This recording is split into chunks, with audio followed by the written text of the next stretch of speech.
नमस्कार, मैं हूं आपके साथ शिवानी रतूड़ी और आप देख रहे हैं कैपिटल टीवी उत्तर प्रदेश।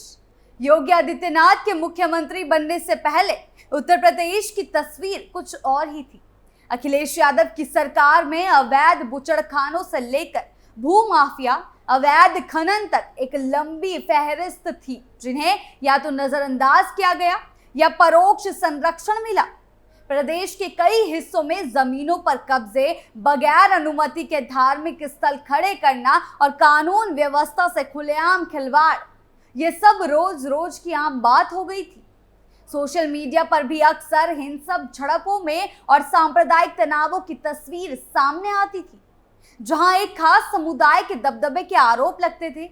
जातीय समीकरणों को साधने की कोशिश में राज्य के भीतर कुछ इलाकों में कानून व्यवस्था को ताक पर रख दिया गया था और यही कारण था कि अतीक और मुख्तार जैसे माफिया अखिलेश सरकार के दौरान खुलेआम गुंडागर्दी करते थे। लेकिन जब योगी सरकार आई तो उसने बुलडोजर को कानूनी एक्शन का प्रतीक बना दिया। अवैध कब्जों पर कार्रवाई हो या फिर माफियाओं की आलिशान कोठियों पर चला बुलडोजर, हर कार्रवाई एक संकेत बन गई कि अब प्रदेश में सिर्फ वोट बैंक के लिए नियमों को मोड़ा नहीं जाएगा। इसी के तहत योगी सरकार अब सोशल मीडिया पर समाज को बांटने की कोशिश करने वालों पर एक्शन ले रही है। क्या कुछ चल रहा है योगी के एक्शन के तहत, आइए जानते हैं विस्तार से। जाति के नाम पर समाज को तोड़ने वालों पर योगी का एक्शन। वाराणसी में मुख्यमंत्री योगी आदित्यनाथ की समीक्षा बैठक एक बार फिर इस बात का प्रमाण बन गई कि उत्तर प्रदेश में कानून व्यवस्था और सामाजिक समरसता के प्रति सरकार की सोच न सिर्फ स्पष्ट है बल्कि अब और भी ज्यादा आक्रामक होती जा रही है। उन्होंने साफ शब्दों में कहा कि अब सोशल मीडिया का दुरुपयोग करने वालों के लिए कोई जगह नहीं बची है। ये केवल एक चेतावनी नहीं है बल्कि एक मजबूत संदेश है उन तत्वों के लिए जो इंटरनेट की आड़ में जातीय नफरत, धार्मिक उन्माद और समाज को तोड़ने वाली अफवाहें फैलाने में लगे हैं।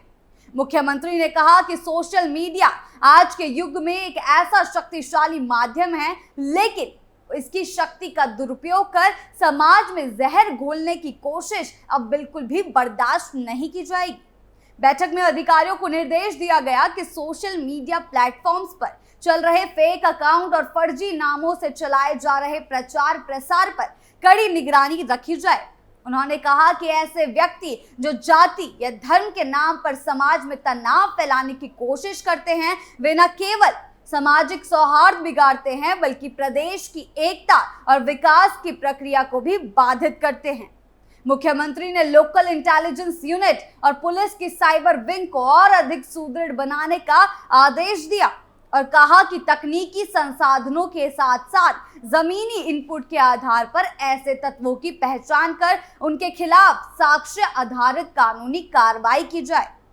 मुख्यमंत्री ने यह भी निर्देश दिया है कि जिला स्तर पर सोशल मीडिया गतिविधियों की 24 घंटे मॉनिटरिंग के लिए एक समर्पित टीम तैनात की जाए, जो समय पर इनपुट एकत्र कर प्रशासन को दे सके। उन्होंने साफ साफ स्पष्ट कर दिया है कि अब कोई भी व्यक्ति जो समाज को बांटने का प्रयास करेगा वह कानून की पकड़ से नहीं बचेगा। सोशल मीडिया पर जातीय नफरत, धार्मिक कट्टरता और फर्जी खबरों के माध्यम से माहौल बिगाड़ने वालों के खिलाफ कड़ी कार्रवाई होगी, चाहे वो किसी भी जाति, धर्म या क्षेत्र से क्यों ना हो। माफियाओं पर योगी सरकार की जीरो टॉलरेंस नीति। मुख्यमंत्री ने बैठक में सीमावर्ती जिलों में चल रहे अवैध गतिविधियों जैसे नशा, शराब की तस्करी, गौ तस्करी और अवैध खनन को पूरी तरह खत्म करने के आदेश दिए हैं। उन्होंने कहा है कि न केवल इन गिरोह के नेटवर्क को तोड़ा जाए बल्कि इनकी संपत्ति को जब्त कर कानूनी रूप से ऐसा उदाहरण प्रस्तुत किया जाए कि कोई भी दोबारा ऐसी गतिविधियों की हिम्मत न करे। उन्होंने कहा है कि ऐसे माफियाओं के आर्थिक रीढ़ तोड़ना ही असली सफलता होगी और इस अभियान को निरंतर चलाने की जरूरत है। वास्तव में अगर प्रदेश की मौजूदा स्थिति को देखा जाए तो यह स्पष्ट हो जाता है कि योगी आदित्यनाथ की सरकार एक जीरो टॉलरेंस नीति पर काम कर रही है। सोशल मीडिया से लेकर जमीनी स्तर पर अपराधों तक हर मोर्चे पर सरकार की कार्यशैली तेज और स्पष्ट है। यही वजह है कि विपक्षी दलों में बेचैनी बढ़ रही है। वे सरकार के इस मजबूत रवैये को धार्मिक भेदभाव का रंग देने की कोशिश करते हैं। लेकिन सच्चाई ये है कि अब जनता भी इस दोहरे मापदंड को समझने लगी है। जहां एक और योगी सरकार कानून का सख्ती से पालन करवा रही है, वहीं दूसरी ओर अगर पीछे मुड़कर देखा जाए तो पूर्व की अखिलेश यादव सरकार में स्थिति कुछ और ही थी। उस समय प्रदेश में गुंडा राज हो, माफिया राज और अवैध गतिविधियों का बोलबाला था। अवैध बुचड़खाने हो, भू माफिया, खनन माफिया, गौ तस्करी और नशीले पदार्थों का व्यापार, ये सब एक आम बात थी। राज्य के कई हिस्सों में अवैध कब्जे, बिना अनुमति के धार्मिक स्थल बनाना और खुलेआम कानून व्यवस्था से खिलवाड़ एक नियमित दृश्य बन गया था। अखिलेश की सरकार में अतीक अहमद, मुख्तार अंसारी जैसे कुख्यात अपराधी राजनीति और अपराध की मिली भगत के चलते न केवल कानून से बचते रहे, बल्कि कई बार सत्ता के संरक्षण में फलते फूलते दिखे। जमीनों पर कब्जा करने वाले भू माफिया को शायद ही कभी सजा मिली हो, और खनन माफिया तो खुलेआम अपना धंधा चलाते रहे। यही नहीं, सोशल मीडिया पर भी तब ऐसी तस्वीरें और वीडियो वायरल होती थी जिनमें सांप्रदायिक तनाव, धार्मिक झड़पें और अफवाहों के जरिए माहौल को बिगाड़ने की पूरी कोशिश की जाती थी। योगी सरकार के आने के बाद जब बुलडोजर कार्रवाई का प्रतीक बना, तब जाकर जनता ने एक स्पष्ट परिवर्तन महसूस किया। अब जो पहले कानून से ऊपर समझे जाते थे, वे सलाखों के पीछे हैं या उनकी संपत्ति पर बुलडोजर चल चुका है। मुख्यमंत्री योगी आदित्यनाथ ने यह संदेश स्पष्ट कर दिया है कि चाहे माफिया हो या कोई सोशल मीडिया पर समाज को बांटने वाला व्यक्ति, कोई भी अब कानून के शिकंजे से बच नहीं सकता। आज जो लोग सरकार की इस सख्ती पर सवाल उठा रहे हैं, वही कभी ऐसे तत्वों के परोक्ष संरक्षक रहे हैं। यही वजह है कि आज जब सरकार सख्ती से सोशल मीडिया पर जातियां और धार्मिक भड़काऊ कंटेंट की निगरानी कर रही है, तो विपक्ष से अभिव्यक्ति की आजादी पर हमला बता रहा है। लेकिन सच्चाई यह है कि लोकतंत्र में अभिव्यक्ति की आजादी का मतलब समाज को तोड़ना नहीं हो सकता। फेक अकाउंट्स बनाकर अफवाहें फैलाना, जातीय तनाव को बढ़ावा देना और देश विरोधी गतिविधियों को सोशल मीडिया के जरिए संचालित करना, यह ना तो किसी भी रूप में अभिव्यक्ति की स्वतंत्रता के अंतर्गत आता है और ना ही इसे बर्दाश्त किया जाना चाहिए। मुख्यमंत्री योगी आदित्यनाथ के नेतृत्व में आज उत्तर प्रदेश प्रशासनिक, तकनीकी और सामाजिक तीनों ही मोर्चों पर सशक्त होता जा रहा है। एक और जहां पुलिस की साइबर विंग को मजबूत किया जा रहा है, वहीं दूसरी ओर जिला प्रशासन को भी हाई अलर्ट मोड पर रखा गया है।